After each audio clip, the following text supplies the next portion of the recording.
Hello from Santa Cruz, going out to you wherever you are in the world. Our show is Go Ahead and Tell Me. I'm Denise Lane. And I'm Susan Douglas. And today we're welcoming two voices you already know from Santa Cruz Voice, Susan and Tam O'Connor Fraser of Think Local First. But there's so much more to their story than what you hear on the air.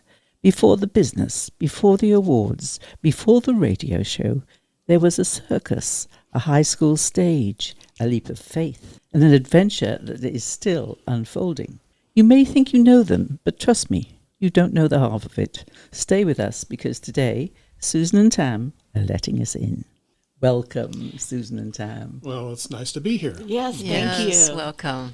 Yeah, so you're the other side of the mic. Yes, we are. It's like being on the other side of the camera. Which I normally don't do. Okay, well, yours is quite a story, so maybe we start at the beginning. How's that? That sounds good. Should we go with that? Sure. Yeah, and you have two very different backgrounds. We do. Yes. Yeah. Tam, yes. Your childhood was extraordinary. You were traveling with the circus and then settling in Hollywood. Yes. What's one vivid memory from your time on the road with your parents? Oh boy, that's a good question. Probably traveling in the back of the car. When we left Kansas City, my father was a lion trainer at St. Louis Zoo. That's where he started his lion act. And they decided that he was going to go to the West Coast, go to Hollywood, to try to. He had like a lion comedy act. Two lions, a male and a female, Tuffy and Cubby. And so my vivid memory is traveling on the road in the back of this, sleeping in the rumble seat. Well, it wasn't a rumble seat. It was a convertible. It's where the convertible would back up. And so what you would do is, I slept in the back of the vehicle. All right. And that's how we traveled across the U.S. And in tow was a trailer with the two lions in the back. Two little kitties. Oh my gosh. Wow. Kitty. And so we landed in Hollywood at that time, and that's when my father and my mom, we were kind of broke and hungry by that time, and they met an actor. Mm-hmm. And his name was Vince Edwards. And if anybody remembers Vince Edwards, Vincent was his claim to fame was Ben Casey on the Ben Casey show. Oh, yeah, and he had a couple of movies too. Yeah. So Vince became my godfather at that point, because I was like 2.5, maybe 3 years old. Oh my goodness! Wow. Wow. So many adventures. Yes, so that was just one. Okay, so then Susan, at the same time, you were growing up in Pittsburg, California. Yes. And you stayed in the same house until college. I did. Right? Yes. And so in these two very, very backgrounds, how did you guys connect? Well, oddly enough, because my grandparents lived in Pittsburg, West Pittsburgh as well. Yeah. And that's where my mom and my uncle, they grew up there as well. And so we were kind of neighbors, but we never knew each other. Well, your family lived in Hollywood, and he was sent up to West Pittsburgh to live with his uncle to get him out of trouble in Hollywood, because he was a bad boy. Well, it wasn't that bad. Bad enough to go to Pittsburgh. It was just, my parents wanted to give me a break, a semester break, from some of the craziness that was going on. So I went up and lived with my uncle and my grandparents. Right. My uncle, who, by the way, was a high wire walker. Oh, okay. Oh my goodness! Wow, it was entirely in the family. Yes, he was with the what they called the Flying Walindas, but was a 7-person pyramid act, and Tam's uncle was the head of the pyramid. Yeah. And what you didn't want to do when you were on the high wire was fly. So Tam is showing us a photograph. Yeah, that's my uncle. Yeah. He's 16 years old at the front of that pyramid. Whoa. So you come from a family of entertainers. Yeah, pretty much. Yeah. Wow. And then, so you met at school. High school? Yes, high school. Yeah. And so, do you have vivid memories of when you first cast eyes upon each other? I do. But I saw him probably 6 months after he saw me. Because Yeah, my first vivid memory was I was playing football, and I was in junior varsity, and she was a varsity song leader. and she was looking up towards probably somebody behind me, and I thought she was looking at me. And I was waving, and he thought, oh Oh, she my saw gosh. me. Like, I had no clue. No clue.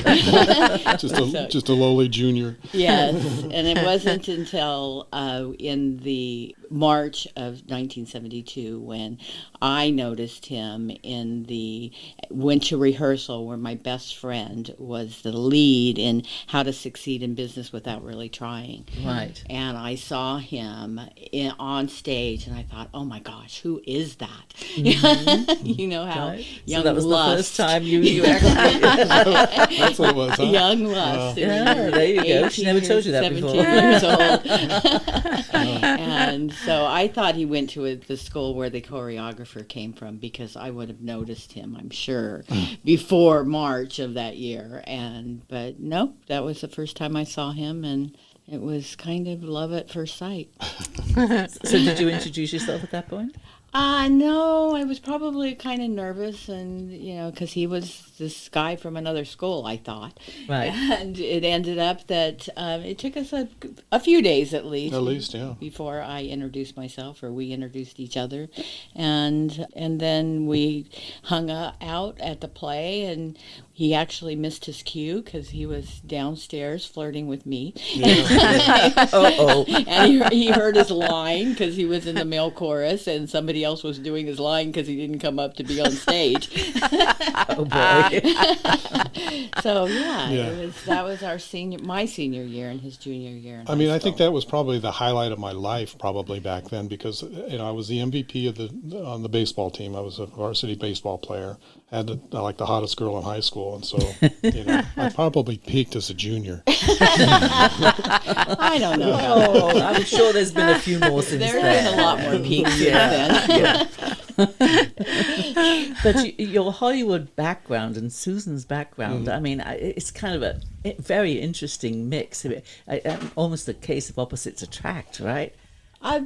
In more ways than one, Yeah. because we also, besides our backgrounds being so vastly different and our ambitions at that particular time being very different, our personalities, we're definitely a yin and yang thing going on over here, Right. and it served us well, Yes. to be so different and go into business together much later. Well, maybe not that much later, but that we bring such different skill sets and mindsets and just personalities and together, and it was definitely the opposites attract that has made us a successful couple. Right. And I think, growing up in Hollywood and being on the Ben Casey show, because I would spend a lot of time, my dad would bring me over to the set, and so I would actually sit on the camera, and the camera guys and lighting guys would tell me everything that was going on, because I was Vince's godson. So I kind of had the rule of the the stage there. Right, yeah. And so they taught me everything, they just would tell me stuff, and I was just like absorbing it. And I would go home and make TV shows. So I was always wanted to do photography or video or TV. I wanted to do a TV show. And so it really paid off, obviously, as I, decided to, As we decided. Well, yeah. Well, interestingly enough, if we want to fast forward a little bit, when we started the business, I was working as an EMT in an ambulance, and so I was doing that and thinking that my career was going to be a firefighter or a cop. And I was a computer programmer. She was a computer programmer, and we had I was working one night, and I had this crazy dream that I was sitting in the back of a helicopter with a camera. And John Wayne comes up to me and goes, "Welcome to the business." Whoa. And What? yeah. So I woke up. serious? Yeah, serious. And so I woke up from that dream, felt really like at peace, and it was just, I think that's what I got to do. So I went home and said, What'd you say? "We're going to start a production company." And you figure it's 1979. Right. Well, and actually, 78. And the word video was not really, as predominant and prevalent as it is today. Oh my goodness, it and was a total different time. Yeah. Yeah. So the idea Weren't they using film? Film and slides. Yeah. Yeah, but video technology was nowhere near. I mean, it was just, in order to do any sort of reasonable quality of video, you had to spend a lot of money on cameras. And so, I mean, it was coming along, but it was still pretty far away. It was in the prehistoric days, Yeah. almost, of video technology. Right. I mean, I would lug around a big, huge 3/4-inch machine and a TV monitor, and we'd take it into different companies and try to pitch them on why they should do a video. Was that one of the video? yeah. Was that one of the biggest challenges then? Biggest challenges was, I think, just getting on the phone and trying to do sales. Because that's how we would do the sales. I would get on, we basically started with a phone book and started, one of our first clients was an art gallery. So, You figure the yellow pages existed back then, and Right. A was near the Yes. art gallery. I mean, So. and I had the nerve to call these guys up and say, "Hey, we're going to do a TV commercial for you," and we'd never done a TV commercial. we started doing, trying to come up with ways to make money. Yeah. We thought, well, on the weekends we'll do videotape weddings, Yeah. Videotape. videotape wedding, and that was We did 2 on spec, and Yeah. that was it. Dealing with the mothers of the bride was enough to make sure that we didn't want to go in that business after that. that was not something we wanted to do. But we did 2 of them in order to show that we could do it. Right. And then our first corporate client was a microprocessing company that sent us to Hawaii to capture their sales conference on video. We thought, well, this is a good gig. Yeah. We're going to go to Hawaii every few weeks. Yeah. Sure. Yeah. And that was kind of the start of our production company, was the TV commercial for the art gallery, and then this sales conference for Zilog. this company called Zilog, Zilog, yeah. who were the inventors of the microprocessor before Intel was. Ah. Yeah. Oh, interesting. So Yeah. we have deep roots in Silicon Valley, obviously. Just starting out with like the Zilog of all places. I mean, it's interesting because it was art gallery And A to Z. Zilog. Yeah. So to put a commercial together, I mean, did your background of being on set with your godfather help, or did you watch other commercials? How did you get, the I act think together? just basically, just watching television a lot. Yeah. And then just realizing, I can do this. We can figure this out. So it was just a matter of just applying ourselves on, I mean, that's always been sort of the way we've always done business, is that we would make a decision on what we wanted to try to pursue, and then we did it. And we seemed to be somewhat successful at it. It was the same thing leading up to our first documentary, our first television show, and so on and so forth. Even our first, when we did the 10-city video conference, for a company and we had never done video conferencing before. Sure, we can do it. Then you go back and you figure out how. Yeah. That's the way to do That's it. truly entrepreneurial. That's what entrepreneurs do. Yes. Yeah.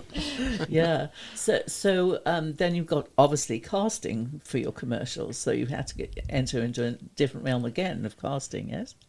Chabot Galleries Chabot was on camera, wasn't he? Yeah, we hired Marilyn Manning. Oh, that's right. We hired an actress that I don't know how we got in touch with Marilyn, but she was. I think we did a casting call, and then Marilyn seemed to be the one to do it, and so it certainly helped, because directing my first TV commercial, it was nice to have somebody that had some level of experience. Right. Of course.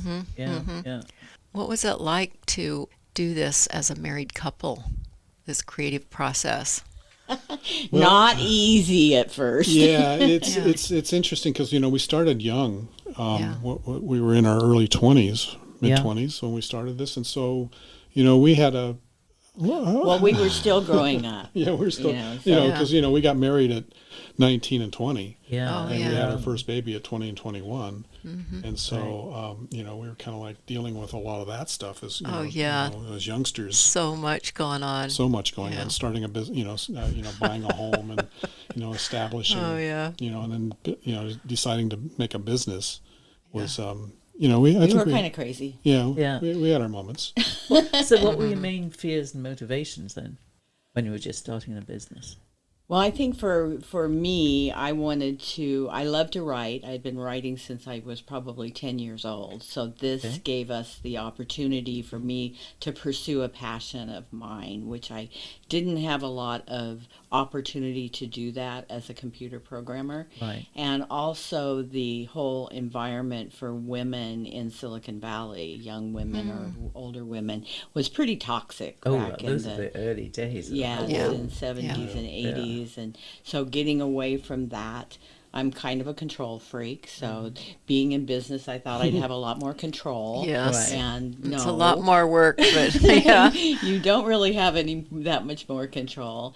And I think for both of us, like I said, I love to write. He loves to shoot and edit. It gave us an opportunity. So the things that got us excited was the opportunities to, explore what we enjoyed to do, what we enjoyed doing. Yeah. I think we were young and dumb enough not to have the fears that we should have had. We started the business with $900, probably a personal loan that we took out so that we could get business cards and letterhead. And, he would, like he said, dial for dollars and during the day, and I would write marketing letters at night. And then we were both working full time. So we didn't really have as much of the fear of doing that leap of faith, of leaving paid jobs. And we didn't do that, for at least a year and a half after we started the business. But we had challenges too, when we first started, hiring our first people and such. And there was a time when our business kind of took a bit of a dive. Instead of laying people off, we actually went out and took part-time jobs. So we could make payroll. Yeah, Right. so we could So That's commitment. I think I was doing tax returns and part-time. I don't remember what you were I was doing. working security at JCPenney. Oh, that's right. There you go. We had these part-time jobs so Make that it we work. could make Pay pay our the employees. rent and pay our employees. And, it just Well, you have the energy at that age. yes. So, yeah, and everything was exciting. You wanted to keep going. Everything that you can think of that you shouldn't do when you're in business, we did We those did it. things. Yeah, and you learn. Yes, you learn. nothing like experience. Yeah. That's true. Yeah. Now, you've had about 46 years of experience, is that correct? We have. In May 10th of 1979 was when we officially started. Yeah. And then, so in 2025, it was 46 years. Yeah. And you moved to make connections with major networks, right? Yes. Yes. Yeah, yes. please tell us a little bit about that. Well, what we did, as a smaller, we started as a very small production company, obviously, just the two of us, and we started hiring staff and such. And then our business started growing to a point where, because we would rent equipment as needed. So you'd rent the video shooting equipment, and then you go to a post-production facility to handle all the post-edit work. Well, things were getting to the point where it was so busy for us that we thought maybe it's time for us to start buying our own equipment. And that was actually, we were doing mostly corporate and commercial work at that point in time. So the equipment that we went out and bought was to do that kind of work initially. Okay. And then, so what we realized was, oh, geez, we have this equipment. Maybe because I've always had this dream of somehow I want to do a TV show, and we spent a lot of time trying to developing ideas and things for television, and just couldn't would go out and pitch them out and just couldn't get people to say yes. And so it was around the early 90s, and reality television was kind of making a bit of a gamble.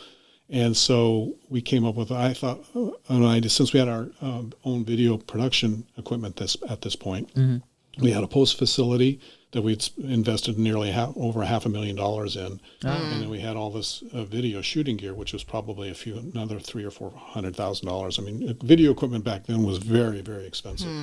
Doesn't fit in your pocket. It doesn't fit in your No. No. And so I thought, what I want to do is I want to go back and do a documentary about paramedics.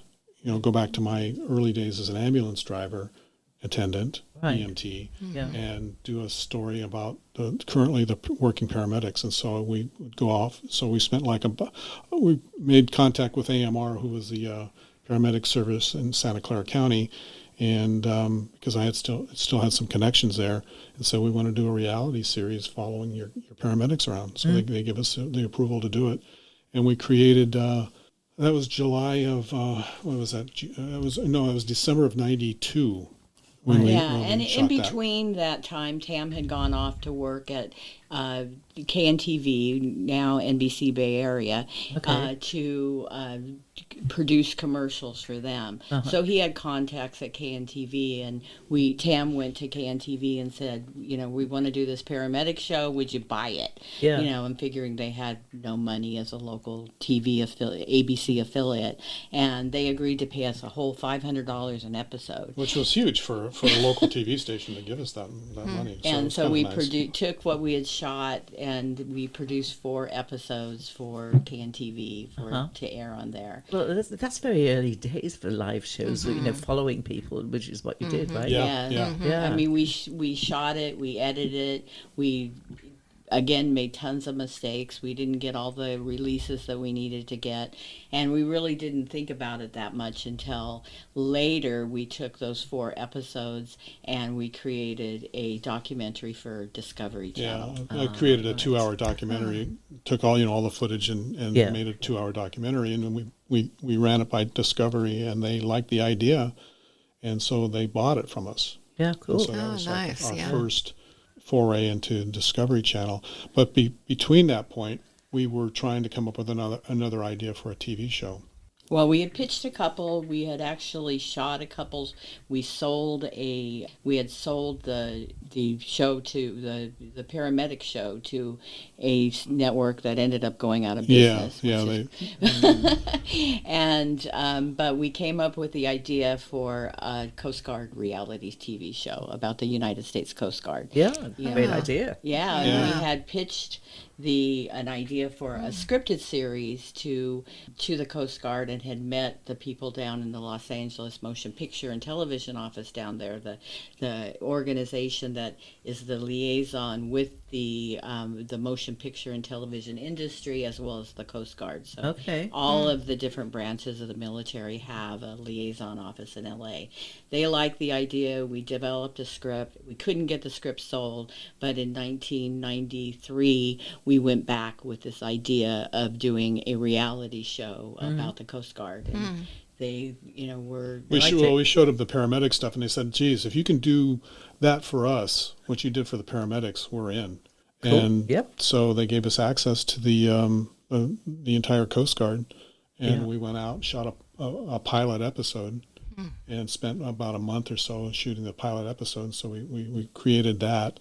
And then the job was to try to figure out how we're going to get this on TV, and who's going to buy it. Right. And we got turned down by everybody. Couldn't get anybody to buy the concept. And fortunately, over the years, you make relationships with people. And friends of ours who were a production company based up in San Mateo, they eventually moved to LA and became very successful down there. They said, we got a distributor out of New York that might be interested in this show, so maybe you ought to talk to him. Gold. And so we sent it to him, and he called us up and said, "Yeah, I like this show. I think we can do something with it." And so we found a distributor, and who was a very successful distributor out of New York.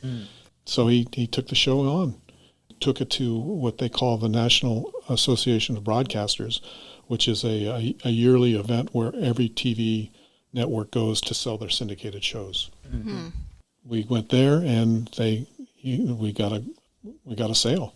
He ended, because of his relationships with people. He had station groups, and the thing about the television business in terms of selling a show, which we didn't know at the time, because we were thinking about going to NAB ourselves and just trying to pitch it and sell NAPI. it.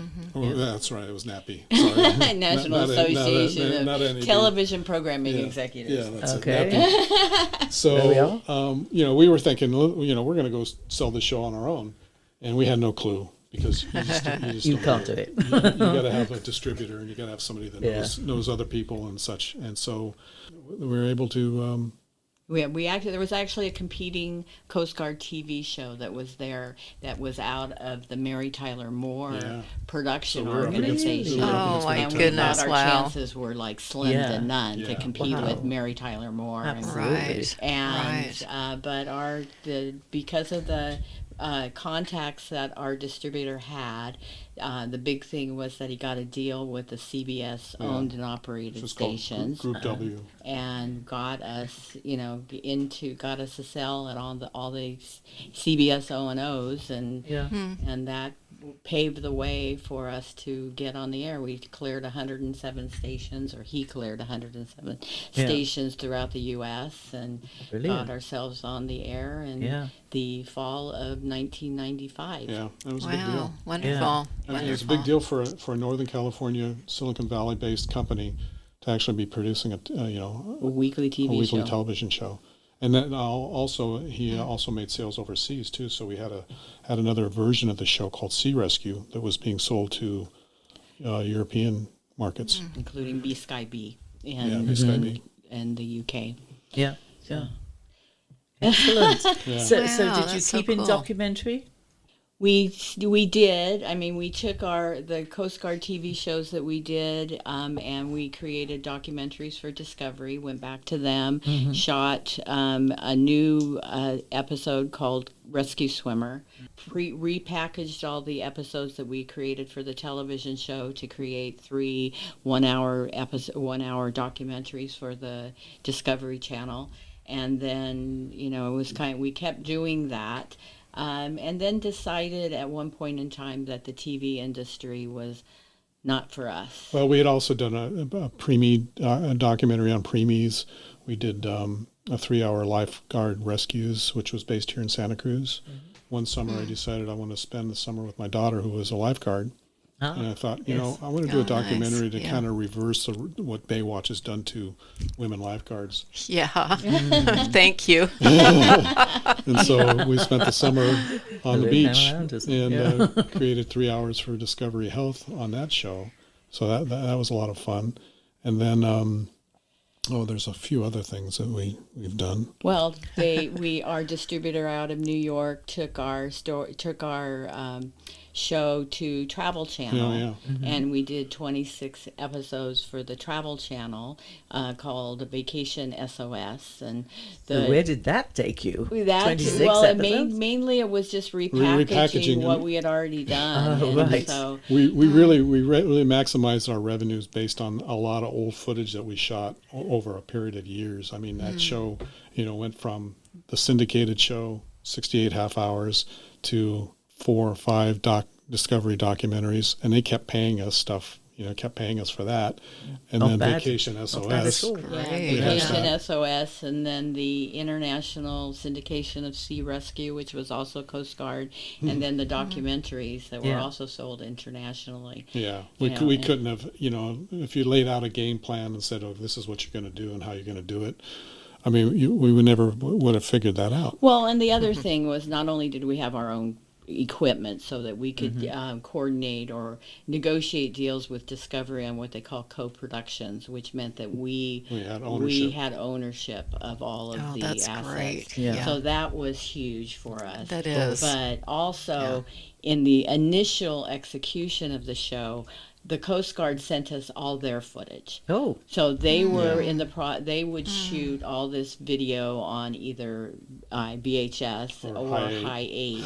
And so they'd do a rescue, we'd get the footage, and all we had to do was shoot what they call wraparounds, or what we called wraparounds, which was, go to wherever in the country and shoot the interviews with the people that were involved in the rescue, or the drug interdiction that happened, or the migrant interdiction that might have happened on the high seas.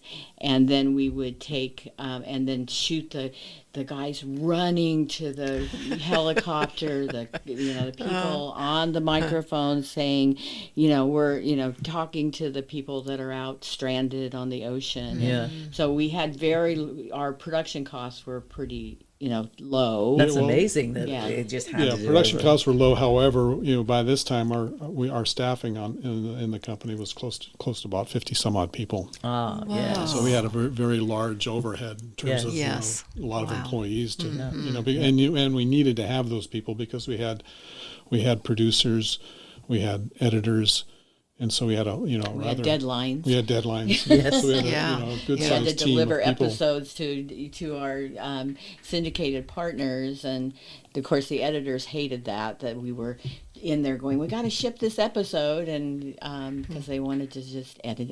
Yeah, as and the long beauty of a lot of that too is the facilities that we had built were broadcast capable. And so a lot of times we would do these discovery documentaries and just do all the post production, and then send them the tape, and they would air the tape that we would send them. So we did a pretty good job with that. So through all this, you also have children. We do. Yes. Yes. So how did all this kind of influence your decisions and, what you would do with raising a family? Well, I think one of the big decisions was that we chose not to move to LA. Right. And at one point in time we had written a comedy pilot script, and we couldn't get it sold, but the president of Universal Television At that time, when I first met him, he was president of Universal TV, Okay. and then he became the president of Paramount. and he said, we're not interested in buying the show, but we could get you work on a comedy writing team. We'll bring you on as staff writers on a comedy show. And what that meant was we would have to move to LA. And Right. we made a quality of life decision. Jury's still out if that was the right choice. Yeah. No, it was the right choice. It was the right choice. So where were you at that point? We were living in Milpitas. Milpitas. No, we had actually moved to Scotts Valley by the early 90s. So we were living in Scotts Valley. Right. And so we would have had to move to wherever in LA. In LA, yeah. Yes, to do that. So your children were born before that, though?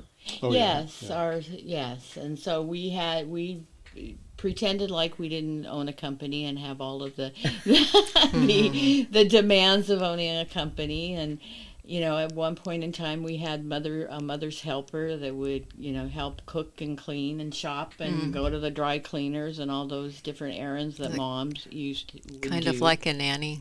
Kind of like a nanny. And, Yeah. and then our kids grew up on our sets, Yes. instead of on Ben Casey's set. Yeah, Right. yeah. So our daughter, for example, she was in a corporate video when she was still maybe a little beyond toddler. That she was in the video, Yeah. and our Our son son was in a TV, the Splashdown commercial. our son Right. was in a water slide commercial, and then Golfland. he got so he had a pretty good little reel by the time he Yeah. was probably 12.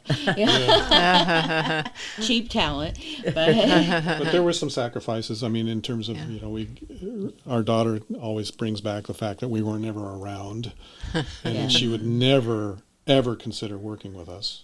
and now she does. Come around in the end. Oh yeah, she came around. Yeah, and our son ended up at one point in time. He was the CEO of our company. Yeah. Oh, And we put them both through college, because of our, the work that we did and the effort with our company. We've traveled the world because of the work that we've done with the company, and our kids did traveling as well. with you. Oh yeah, with yeah, us. yeah. We had a That's big account of beautiful. ours was American President Alliance, and they sent us to to Hong Kong Oh, and nice. Singapore, and so we Yeah. spent and we thought, well, let's bring the kids with us. Yes, why not? Yeah. So they got a great trip there. So what kind of stint of time did you spend in Hong Kong and Singapore? We've been there a couple of times with two different accounts, right? 3 different accounts. different. We had the first time we went with was American President Lines, and we were there probably between Singapore and Hong Kong, maybe 2 weeks total. Oh, right, okay. And then we got sent back for a trip to Singapore with an electronics company. They needed Tam to go and shoot, and they wanted me to go and supervise. And I figured I've already done this. I've been to Singapore. I don't need to go back to Singapore. And I said, you can't afford me. And she goes, well, how much would it cost? And I pulled a number out of my head, like $15,000 to send me over and above whatever she would pay me and all the travel costs. And she said, done, it's a deal. And I thought, darn, I should have said 25,000. I've been to Japan a couple of times. And then Tam was back in Hong Kong for the opening of the Hong Kong airport, the new airport that they which is put brilliant. Yeah, beautiful airport. in It is the beautiful, mid-90s. Yeah, so... and then we've been to Europe a few different times for different clients as well. Yeah. One client paid us to go to the UK. Okay. And we needed to do a 3-hour interview with British Telecom, and we took our daughter and we stayed for a week, and so because it was like, I'm not going to spend all this time on an airplane just to spend 3 hours in an interview and fly back. I might as well enjoy a little bit of the UK. The UK in March. Yeah, it's coldest place I've ever been. It was cold and wet. But it's springtime, right? And some of our daffodils, right? and some of our employees had an opportunity to go to Australia and Thailand and Europe, and it was like we couldn't go because we were busy with other things. Right. But bringing the children with you, often, yes. So how did you cope with school and stuff like that? I wouldn't say often. I would say they came with us, probably, a handful of times. Right. Okay. So mostly it would not necessarily be both of us traveling. Tam did a lot of traveling with the Coast Guard series across the country that I didn't go on. Right. So I was home with the kids. Yeah.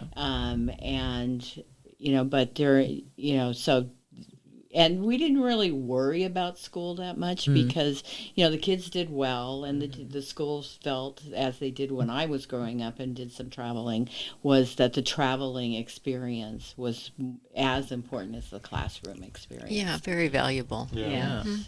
Absolutely. Different cultures. When we went to Hong Kong and Singapore for American President lines, our son, It was very popular. he was very popular. They loved the fact that they both had blonde hair. Oh yes. They would. Yes. Yes, and we went out to an island where they picked their fish out of a tank. Right. And, we actually went to communist China for a little side trip as a family, not part of our. How interesting! Tried to fit in those little cultural experiences. Right. Wherever we could. Which is definitely Hong Kong. For Yes, sure. Yeah. definitely. Yeah.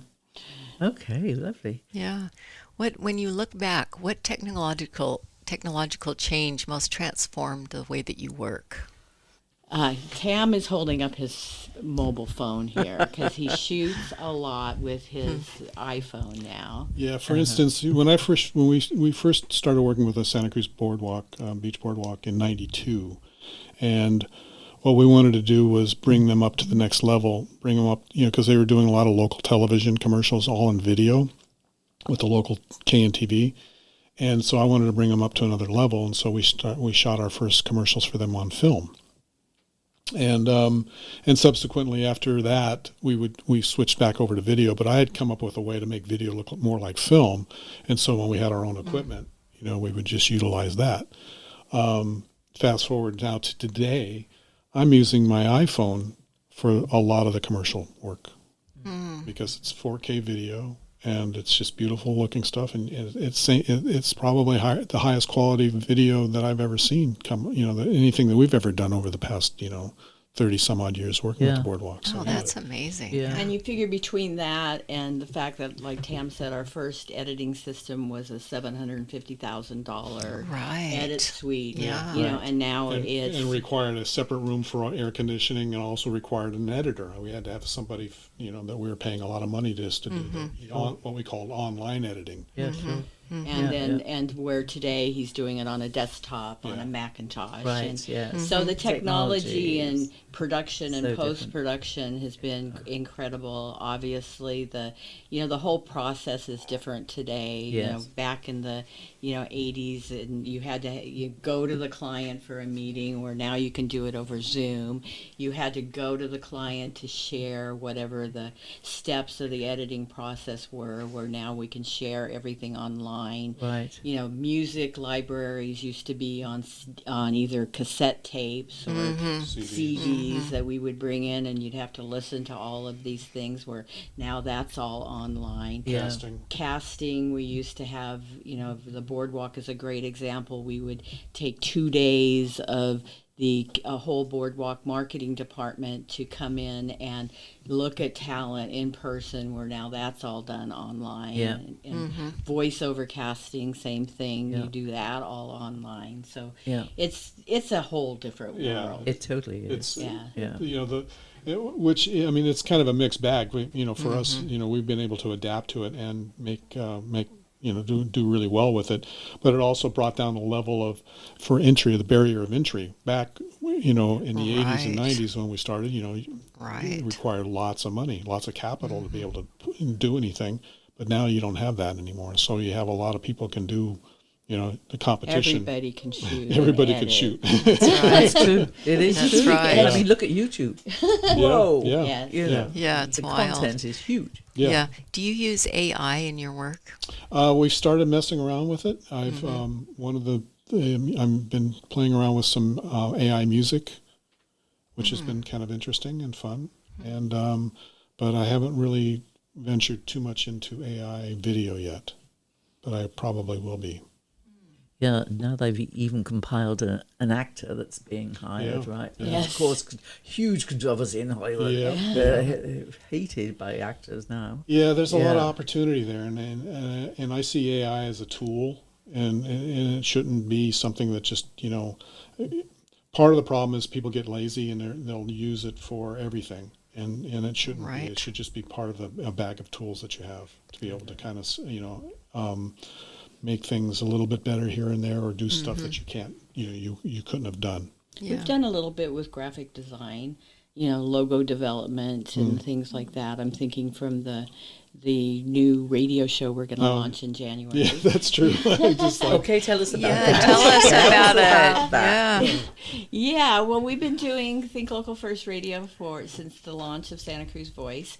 But in January, we're going to launch a new show. It's called All About Pets. And it's going to be not just dogs, although we're definitely dog people, but all kinds of pets. We're in contact with veterinarians around the county that will be part of our show, and it'll That's be good. for those who have been in the Bay Area for a long time, you might remember Dr. Dean Adele, and you had a health problem. Yes. You called Dr. Dean Adele on KGO radio. Well, we're going to have an Ask the Vet segment. Very good. And we're going to Yeah. have trainers that it's like my dog. I have a behavioral problem with my dog. What do I do about it? We're going to have trainers that will come on and be kind of an Ask the Expert. We are going to feature pet photographers, pet painters, pet dog walkers, people that are doing acupuncture for dogs or chiropractic for dogs, all those different kinds of things. Yeah. Nutritionists, settle the question about wet or dry and fresh or canned, and all those different discussions that might be out there. And we've just launched the website for it, and our social media channels are live. So we did use AI to make the theme song. We haven't used the theme song yet, so we'll see. We're going to use it. Well, We're going to use it, It's Tam. catchy. It's He's catchy. very sure. It's fun. Yeah, It is fun. It's It fun. is fun. It's good. We're using it. So you're super excited about your new program. Yes. Tell us a little bit about your Think Local First, because that's a wonderful program where you spotlight businesses and events and so forth. Tell us a little bit about that. Well, I've been on the board of Think Local First, Think Local First Santa Cruz since 2018, I think it is. Yeah. And so Think Local First had a show on KSCO before most of our hosts, our amazing hosts here on Santa Cruz Voice, moved to Santa Cruz Voice.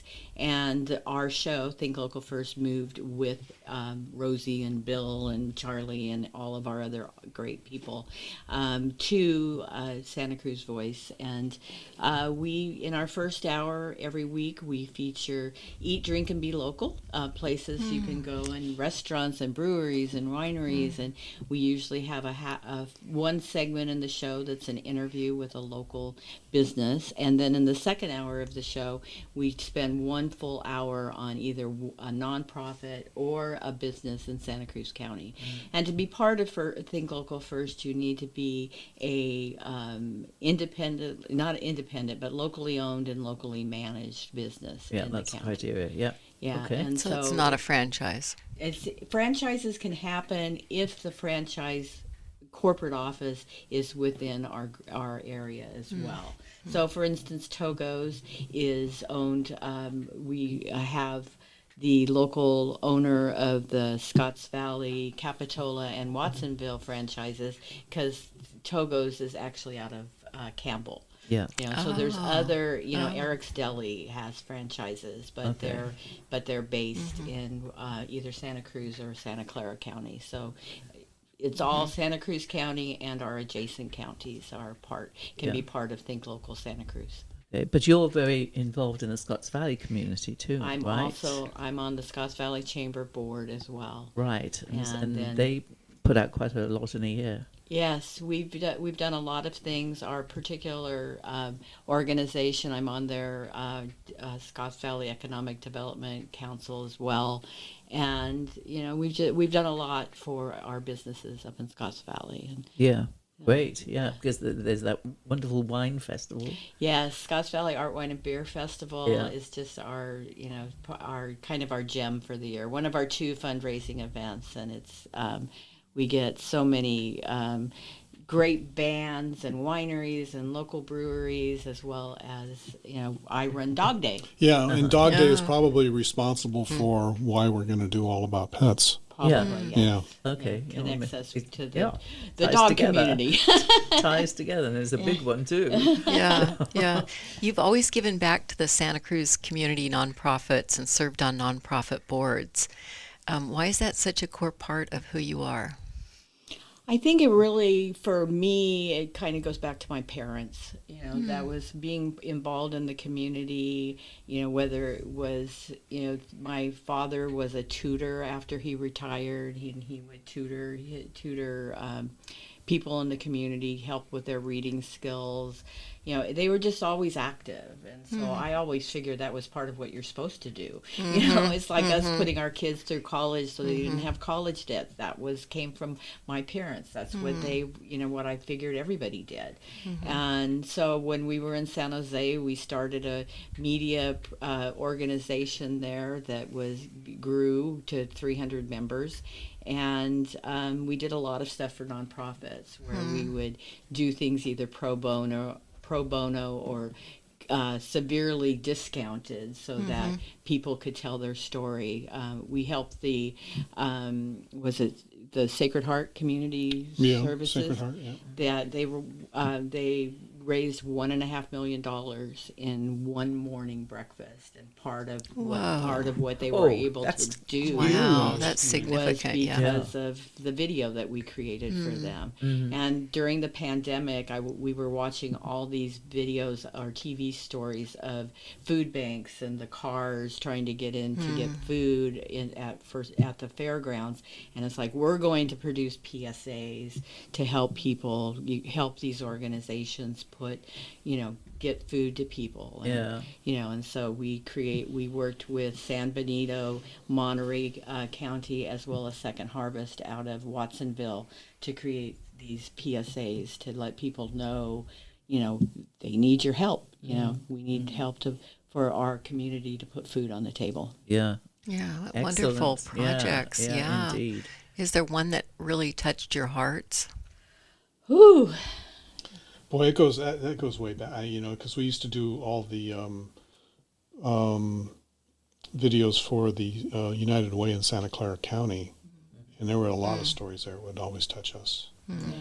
And I think it really helped us understand things like, hunger and how hard people, are working poor, work just to put food on their table, that, things that those of us that have means, not rich by any means, but, that don't understand that the woman who, is, single mom with kids at home, having to take buses to 3 different jobs, and how much they rely on our community to put food on the table or clothes on their back or whatever it might be.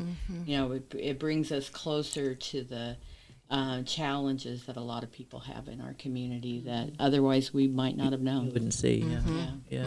Because they are kind of invisible, these people. It's true. Yeah. It's true. They're too busy working to be out there with pickets, And it's nice that we picket can signs. use our skill set to Yes. help Oh, tell yeah, it's stories and do wonderful. whatever we have to do. Yeah. And I think Yeah. that's for some, what I learned through the work that we did with some of these organizations is that the people that have the least sometimes give the most. Yes. And Yes. it's just, it warms your heart to know that, that there's people that have crazy amounts of money that don't give the kind of percentage that these people do that are suffering themselves. And I'm just thinking about right now, just currently, what's going on with Cruz Coffee. Yeah, Cruz Coffee up in Scotts Valley, and she's Erin Bukla is feeding people, providing breakfast and lunch for Is people. the situation we're all now in? Really? Yeah. And with SNAP, it's Yeah. like if you're on SNAP and you're not getting your benefits, come into Cruz Coffee and Coffee's feed you. Good for her. Yes. Yeah. Yeah. Yeah. It's wonderful to know that there's such generous, warm-hearted people out there. Yes, totally. Yeah, yeah. So just to go back to what you would anticipate for the future, we got the show coming up in January, but where else do you think you're going to be going and taking on board, and do you see anything in your horizons? Yeah, well, I've been under the I've been working on a manuscript. Yes, he's written a book. I've written a book. Yeah. And about my uncle's life story, which is a fascinating story because he was, he started with the Woolland as a 16-year-old and became a fabulous high wire walker. And he's the only person that has ever walked the Space Needle. Oh, wow. There was a cable that was suspended from the top of the Space Needle to the observatory deck, and he walked it. Yeah, free without a pole. That's a claim to fame. Oh my gosh. Wow. Yeah, it was crazy. So you're writing the script? You're going to make a movie on it? Well, I had the forethought to go ahead and videotape him for like 2 days, which I wish I'd done with my parents, but I didn't. So I did that with him. So it got his life story. Plus, I had him give me like pages upon pages of his story. So I was able to kind of like take all those elements and then create the manuscript. And then actually, I'm in the process of thinking of making it a documentary as well. So we'll see. Okay. Oh, that sounds like it would be fascinating. Yeah. It's a good one. It's a fabulous story. So that's in our future, is maybe that we're going to do that as a television show. Yeah. All those streaming channels out there, they need content. Absolutely. Yeah. Just the huge demand for content, and it looks like you guys can supply it. So go hope for so. it, you Yeah. guys. Either new content or repurposed. That's true. Whoa. Well, listen, it's been a joy having you here today. Oh, wow. I think time is up, right? We're almost there. It goes by so quick. Bye-bye. I know. Yeah, thank you so Thank you. much. Yeah. I mean, it's really hard to distill this many years Yes, it into, less than an hour's Yeah. Yeah, and you've done so much. I mean, Yeah, it's so much. really remarkable. Congratulations Yes, on congratulations. a life well lived. We are Yes. blessed. And Yeah. not only do we still work together and still married after all these years, but I like him a lot. Well, that counts. He makes me laugh every day. It's wonderful. Okay. Yeah. Well, thanks, guys. Thank It was you. Yeah, really thank you. great. Really Thank you. great. Yeah, thank you. It was wonderful. And thank you for spending your time with us. Your support means the world. If you loved this episode, please leave us a review, share it with your community, and don't forget to hit subscribe so you never miss a beat if you missed any part of the show. Don't worry, you can catch every episode anytime, anywhere, We're online across all major platforms. Just search for Go Ahead and Tell Me with Santa Cruz Voice. Thanks for listening, and remember, we are here if you want to tell us. And remember, keep singing, keep dreaming, and keep showing up boldly in every role you play.